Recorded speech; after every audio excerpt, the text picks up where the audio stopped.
So if you want to enable screen time management, this is how you're going to do that. So when you go to your profile, on the profile tab on TikTok, go ahead and press the three lines on the top right, click settings and privacy, and now from here, you're going to want to scroll down to content and activity to where it says digital well-being.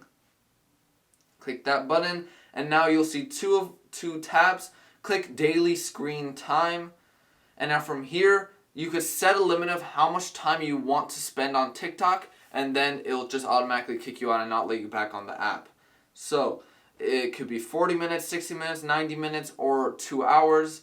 Go ahead and pick whichever one you want. Then you could just press turn on. You set a passcode, so whenever you actually need to get on, you could just put the passcode in. So for example, just use 0000, confirm password.